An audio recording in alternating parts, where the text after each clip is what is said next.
Hello everyone, this is Gorax. Today I will show you the result of the final week of the Continental challenge. All the test server testing paid off and I managed to rank exactly where I wanted. Make sure you watch all of my Chief Challenge videos as they will help you achieve your own goals.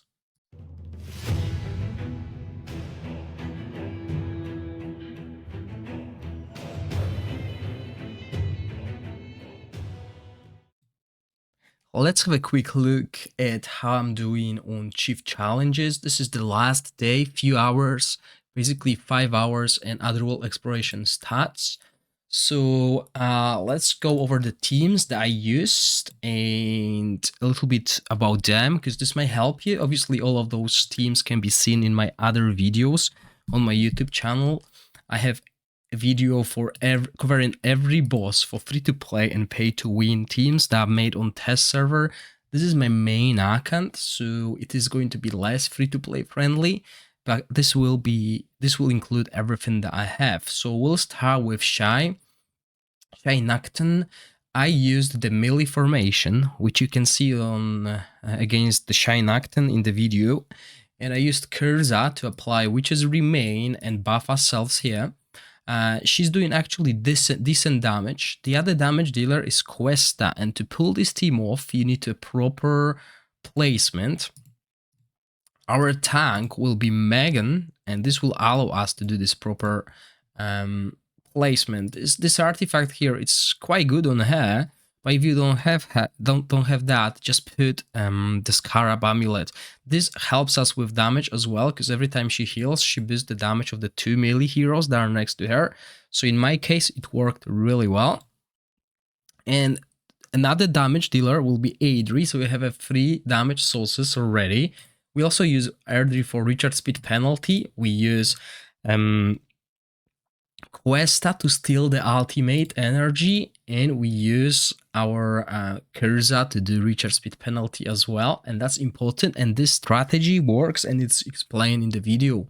With proper affinity and better equipment, because my equipment is not good, you could do more damage than that. And we use Zarlov. There are a few other healers that you can use. You can use Estella, Zarlov, you can use even Gladros, stuff like that. But the reason I went for Zarlov is because I wanted to push the damage.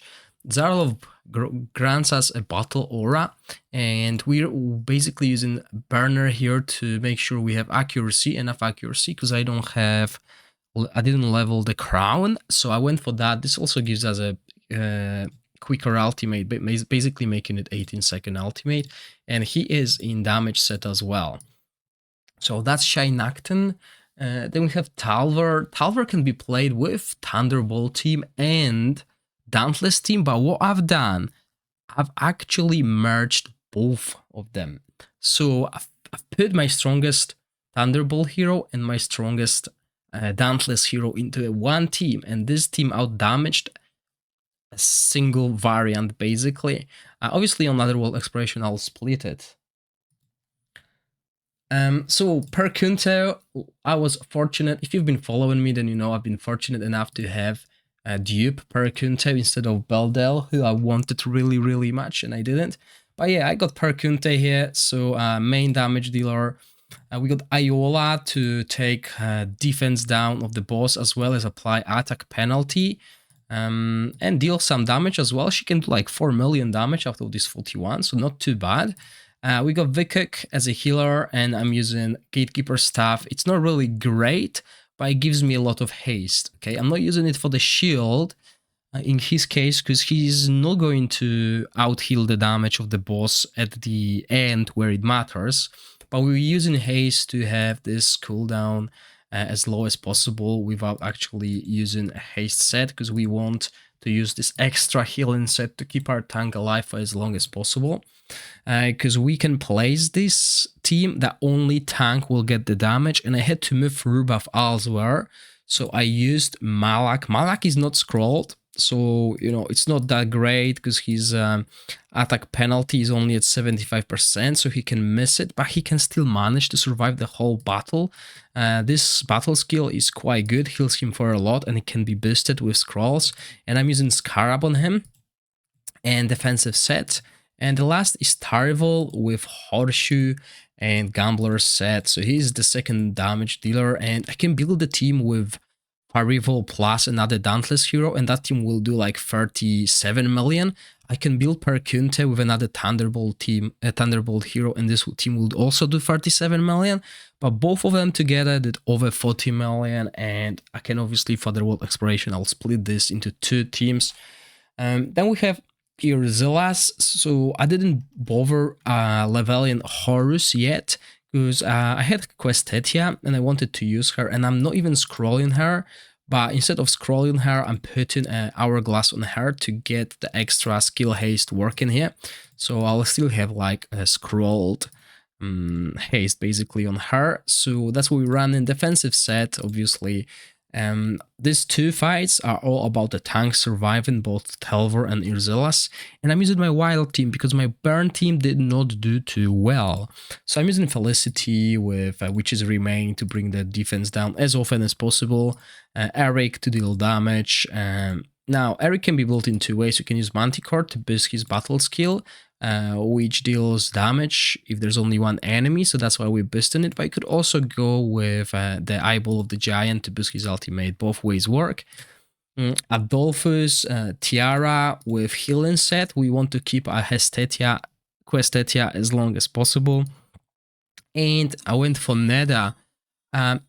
Usually I would go for a legendary or epic wild hero, but I was doing so many tests on a test server and I decided this is the way to go.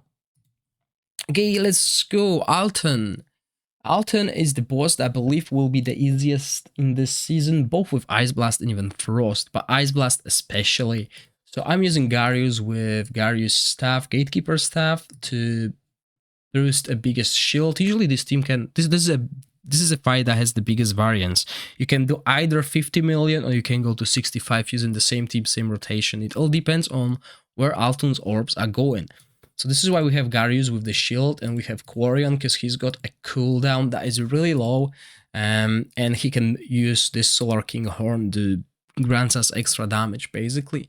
The main damage dealer is Gerfin. We're using Manticore on her because I don't have anything better. Inventor set on her. We're using Bledin with Downpipe Organ, mainly for the increase of attack percentage here. Another Ice Blast artifact will work well, or even the Eyeball of the Giant, and Inventor set again, 80% crit on him, but I got a little bit more there.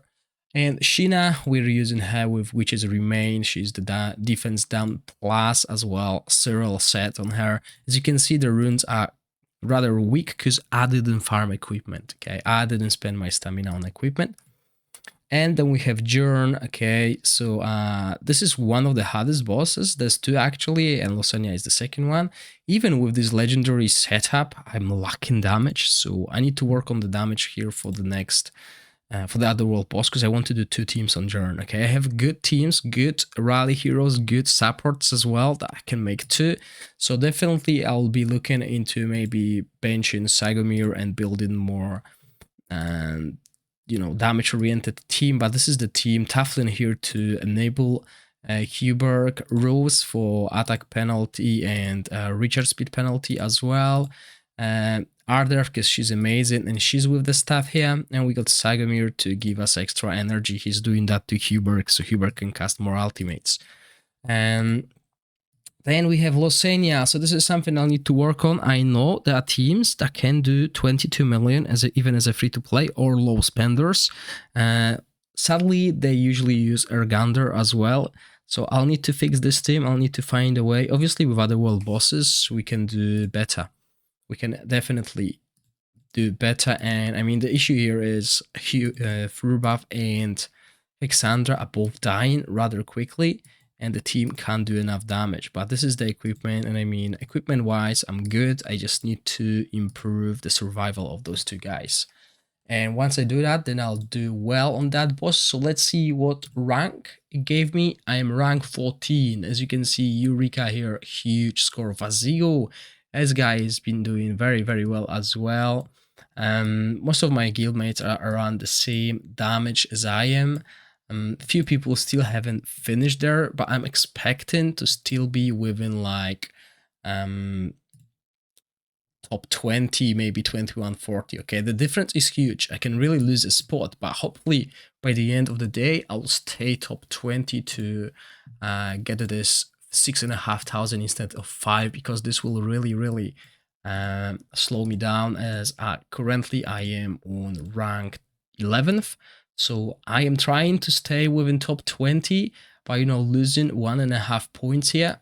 Look how much I can lose. Okay, I can drop up to 15th basically. But yeah, that's the state of the game at the moment. Otherworld exploration starting tomorrow. Maybe I'll stream earlier to try, because I'll be trying these bosses as well. I got resources ready.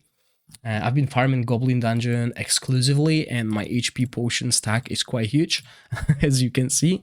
So I'll definitely be looking for that. I've been farming a little bit of what's it called, domains today, to get at least like 300 of each. So I utilized pretty much all of my extra stamina that I had. So yeah, that's the state of the game at the moment, with just Otherworld exploration and endgame left. I hope you enjoyed the video. If you do, please click the like button and consider subscribing to my channel. As always, thank you for watching, stay safe, bye!